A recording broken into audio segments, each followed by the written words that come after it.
செந்தமிழே செங்கரும்பே செந்தமிழர் சீர்காக்கும் நந்தா விளக்கணைய நாயகியே முந்தை மொழிக்கெல்லாம் மூத்தவளே மூவேந்தர் அன்பே என் மகவே எந்தம் உயிரே என்று என் தாய்மொழியாம் தமிழை போற்றி வணங்குகிறேன்.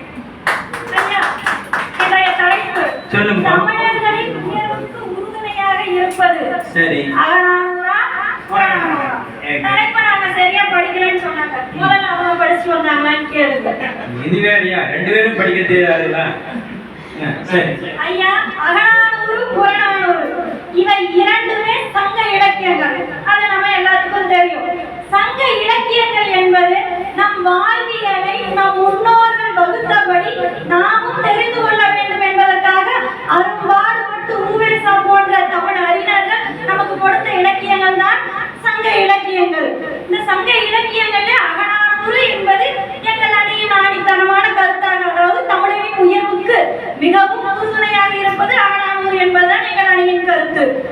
அகநானூறு என்றால் வெறும் தலைவன் தலைவி தலைவன் தலைவி அப்படின்னு சொல்லிட்டு போயிட்டாங்க. தோழி தோழன் அதை கூட சொல்லலையா? வெறும் தலைவன் தலைவி தலைவன் தலைவி அதை மட்டும்தான் அவங்க பார்த்திருக்காங்க. தலைவன் தலைவி மட்டும்தான் அவங்க பார்த்திருக்காங்க. அகநானூற்றுல வரலாற்று செய்திகள் அத்தனையும் குறிப்பிடப்பட்டுள்ளது. சங்க இலக்கியங்கள்ல 8 தொகை நூல்கள் ஒன்றுதான் அகநானூறு. நச்சினை, நல்ல புதுவகை, ஒத்த பதிற்று பத்து, ஓக்கு வரிபாடல், கற்றவித்தார் ஏத்தும் கனியோடு அகம்புறம் என இத்திருத்த 8 தொகை நூல்கள். இவற்றுள் அகநானூறு புறநானூறு என்றுமே போற்றப்படக்கூடிய நூல்கள் தான். தலைப்பு நம்ம தலைப்பு பேஸ் பண்ணி தான் போயிட்டு இருக்கிறோம். அப்ப உயர்வுக்கு மிகவும் உறுதுணையாக இருப்பது எது? அகநானூறு. அகம் என்றால் இல்லம் உள்ளம் என்று பொருள். அகநானூருக்கு நெடுந்தொகை என்ற பெயர் உண்டு. நீண்ட நூல் நெடுந்தொகை என்ற பெயர் உண்டு. ஒரு ஒழுங்கு முறையில் அமைந்த நூல் தான் அகநானூறு. ஒழுக்கம் விழுப்பம் தரடான் ஒழுக்கம் உயிரினும் ஓம்பப்படும் என்ற திருவள்ளுவரின் வாக்குப்படி ஒரு ஒழுங்குமுறையில் அமைந்த நூல் தான் அகநானூறு. அத்தகைய அகநானூரை வெறும் தலைவன் தலைவி என்று மட்டுமே கூறி சென்றிருக்கிறார்கள். கேட்டுக்கொள்ளுங்கள் நான் கூறும் செய்திகளை. கபிலர், பரணர் பெரும் புலவர்களை பற்றி பேசினாங்க. புறநானூற்றுல எல்லா புலவர்களும் வாழ்ந்தாங்க. கபிலர், பரணர், மாமூலனர் இவங்களை பத்தி படிச்சிருக்கீங்களா நீங்க? மிக அருமையான வரலாற்று செய்திகளை குறிப்பிட்ட நூல் தாங்க அகநானூறு. இவங்க புலவர்கள்லாம் வந்துட்டு அகநானூற்றுல தான் எழுதியிருக்காங்க வரலாற்று செய்திகளை பத்தி. என்ன வரலாற்று செய்தி? திருமண மொழி பத்தி நான் சொல்லிடுறேன். இவங்களே சொல்லி போயிட்டாங்க தலைவன். இருந்தாலும் என்னுடைய கருத்துக்கு நான் சொன்னது இல்லையா? அப்பதானே என்னுடைய அணி வந்து அகநானூறு என்பது மக்கள் மனதில் மிக தெளிவாக பதியும். வெறும் தலைவன் தலைவி காதல் காதல் எல்லாத்துக்கும் இல்லை. வெறும் அதாவது 16 வயசு 18 வயசுக்குள்ளதான் இருக்குமா காதல்? நீங்க போய் பார்த்தீங்களா? உங்களுக்கு எத்தனை வயசு சொல்லுங்க. நான் சொல்றேன், காதல் இருக்குது. இளமை முதல் முதுமை வரை அனைவருக்குமே காதல் உண்டு. இது யாராலும் மறுக்க முடியுமா? சொல்லுங்க. இத்தனை ஆண்டவர்களும் சான்றோர்களும் அமைந்திருக்கக்கூடிய அவையிலே முடியுமா? இருக்குது காதல். எல்லா ஐயாக்கு இருக்குதுங்க, எனக்கு இருக்குதுங்க, எல்லாத்துக்குமே இருக்குதுங்க காதல். வெளிப்படுத்த முடியாது. அது சங்க இலக்கியத்துல அகநானூறு படித்திருந்தாங்கன்னே தெரியும். நான் முழுமையாக மட்டும் கற்றுக்கொள்ளவில்லை ஐயா.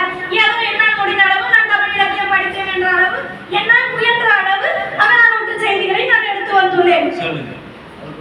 களவு கற்பு வேற காதல் வாழ்க்கை மட்டும்தான். களவு அதாவது தலைவன் தலைவி திருமணம் வரை, அந்த களவு காலம் வந்து திருமணம் வரை எடுத்து செல்ல வேண்டும் என்ற உயரிய கொள்கைகளை நமக்கு கற்றுக் கொடுத்ததே அகநானூறு தான். நீங்க பாதியில் இப்ப பேசுறேன், ஹலோ எப்ப வரீங்களாமா அதெல்லாம் கேட்க மாட்டாங்க. இதுக்கெல்லாம் என்ன பண்ணணும்? அகநானூறு வந்து படிச்சிருக்கணும், அதை படிக்கணும், அதை பத்தி தெரிஞ்சுக்கணுங்கிறதுக்காக தான் மக்களுக்கு கொண்டு சேர்க்கணுங்கிறதுக்காக தான் இந்த மாதிரி பட்டிமன்ற நிகழ்வுகள் நடத்துறாங்க. அது தெரியாம போச்சு பாவம். என்ன பண்றது? தெரியாம வந்து வந்துட்டாங்க. திருமண முறைகள் எப்படி தெரியுமா நடந்தது? இதை வச்சுதாங்க நம்ம எல்லாம் இது பண்ணிட்டு இருக்கோம். உளுந்து தலைப்பெய்த கொழுங்கடி மிதவை என்ற பாடல்ல திருமண முறைகள் ரோகிணி நட்சத்திரம் கூடிய நல்ல நாளில் வீடுகளில் புதுமணம் பரப்பி அழகாக விருந்தினருக்கு உபசரித்து அப்படிப்பட்ட திருமண விழாக்கள் அதை தொன்று தொட்டு தாங்க நாம இப்ப திருமண விழாக்கள்ல நடந்துட்டு வந்துருக்கோம். அடுத்தது இது மட்டுமா? திருவள்ளுவர் சொல்லியிருக்கிறது போல இல்வாழ்வான் என்பான் இயல்புடைய மூவருக்கும் நல்லாட்சி நின்ற துணை. அப்ப இல்வாழ்க்கை திருமணத்துக்கு அப்புறம் காதல் இருக்காது. அதாவது திருமணத்துக்கு அப்புறமும் காதல் இருக்குங்க. எதுக்காக? பிரிவு. கணவர் வந்துட்டு தலைவன் சொல்லிக்கலாம். தலைவன் வந்துட்டு ஓத பிரிவு, பகையை பிரிவு, பொருள் வழி பிரிவு. இந்த பொருள் வழி பிரிவு எதற்காக அப்படின்னா பிரிந்து செல்ல விதவிக்கும் வறியவர்க்கும் ஆதரவற்றோர்களுக்கும் உதவி செய்வதற்காகத்தான் இந்த தலைவர் விருந்து செல்கிறார். அதையும் தாங்கிக் கொண்டு இந்த தலைவி இல்லறம் நடத்துகிறார். அதாங்க இன்வால்மெண்ட் என்றால் இயல்புடைய மூவருக்கும் நல்லாட்சி என்ற முறை வள்ளுவர் கூறியது போல அந்த மூவருக்கும் உதவி செய்வதற்காகவே தலைவர் சென்று வருகிறார் அப்படிங்கிறதா பொருள். அடுத்தது பாருங்க, போர் முறை. போர் வெறும் வந்து புறநானூறுல மட்டும் சொல்லிங்க, அகநானூறுலயும் போர் கருத்துக்கள் சொல்லப்படுது. நான் சொல்றதுக்கே நீங்க கொஞ்சம் டைம் மட்டும் கொடுங்க போதும். மக்கள் என்ன அவங்க போட்டு நான் பேசிக்கலாம். இவங்க வெறும் போர் முறை மட்டும்தான் அகநானூறுல, அதாவது தலைவன் தலையை பத்தி தான் சொல்லிட்டாங்கன்னு சொல்றாங்க. போர் முறைகளை பத்தியும் அகநானூற்றுல இருக்குதுங்க. நந்தர்கள் என்ற மிகச்சிறந்த அரசர்கள் பாடலிபுத்திரத்தை ஆட்சி செய்தவர்கள். அவர்களுடைய செல்வம் எப்படிப்பட்டதாக இருந்தது அப்படின்னா, பல்புகள் நிறைந்த வெல்வோர் நந்தன் சீர்மிகு பாடலிக்குடி கங்கை நீர் முதல் கலந்த நிதியம் கொண்டோ. செல்வம் அப்படிப்பட்ட செல்வம், உயர்ந்த செல்வம் உடைய கங்கை ஆற்றின் கரைக்கு அடியில் வைக்கக்கூடிய அளவுக்கு செல்வம் நிறைந்ததாக இருந்தது நந்தர்களுடைய செல்வம் என்றது நம்மளுடைய அகநானூற்றின் வரலாற்று செய்தி.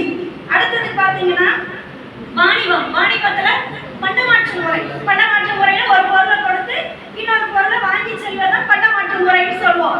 இதை வந்துட்டு நம்ம தமிழ் நூல்ல சொல்றாங்க பாருங்க, அகநானூறுல எவனர் தந்த வினைமான் நன்கலம் கரியோடு பொன்னோடு வந்து கரியோடு பெயரும் வடங்கிடும் முசிறி என்று நம்ம தமிழ் பாடல் 149வது அகநானூற்று பாடல் குறிப்பிடுகிறது.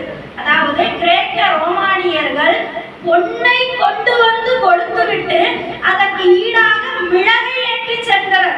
அந்த அளவுக்கு உயர்வு வாய்ந்ததாக நம் தமிழருடைய மிளகு இருந்தது என்பது நம் தமிழரின் உயர்வுக்கு இதை விட சான்று ஒன்று இருக்க முடியுமா நடுவர் அவர்களே? மிளகு போட்டு நம்ம சாப்பிடுறோம்.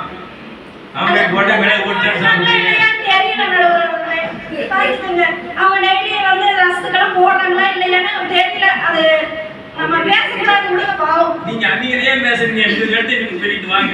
இதனால எங்களை தாக்கி தானே அவங்க பேசுறாங்க. நம்ம பேசணும்லயே அவங்களோட கருத்துக்கு பதில் கொடுத்து தானே ஆகணும். கொடுங்க. அது மட்டும் இல்லாம இப்ப தேர்தல் வருதுங்க. தேர்தல் வருது எல்லாத்துக்கும் தெரியும். குடவோலை தேர்தல் முறை. அகநானூற்றிலே குடவோலை தேர்தல் முறை 77வது பாடல்ல கொடுக்கப்பட்டுள்ளது. அது மாதிரி குடவோலை தேர்தல் நடந்தா ஒருத்தர் கூட தேர்தல் நிக்க முடியாது, ஓட்டு போட முடியாது. ஏன்னா நலனை மட்டும்தான் தேர்ந்தெடுக்கணும்.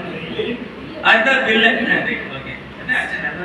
கயிறு பிடி குடிசி ஓடை கொள்வார் பொறிகொண்டு அழிக்கும் ஆவணமாக்கல். ஒரு குடத்துல அந்த சின்னங்கள்ல பொறிக்கப்பட்டது உள்ள அந்த சீட்டை போடுவாங்க. அதுல இருந்து மக்கள் தங்களுடைய பிரதிநிதியை தேர்ந்தெடுக்கக்கூடிய முறை அந்த காலகட்டத்திலே சங்க இலக்கியத்திலே அதுவும் அகநானூற்றிலே கொடுக்கப்பட்டுள்ளது. அக்கருத்தை எல்லாம் போய் படியுங்கள், தெரிந்து கொள்ளலாம். ஆகவே எங்கள் அணியில் அகநானூறு என்ற தலைப்பில் வெறும் தலைவன் தலைவி மட்டுமே கிடையாது, வரலாற்று செய்திகள் அனைத்தும் மக்களுக்கு தேவையான அத்தனை இலக்கிய சுவைகளையும் கொடுக்கக்கூடியது அகநானூறு. அகநானூறு என்பது எங்கள் அணியின் ஆணித்தனமான கருத்தாக கொடுக்கப்பட்டுள்ளது.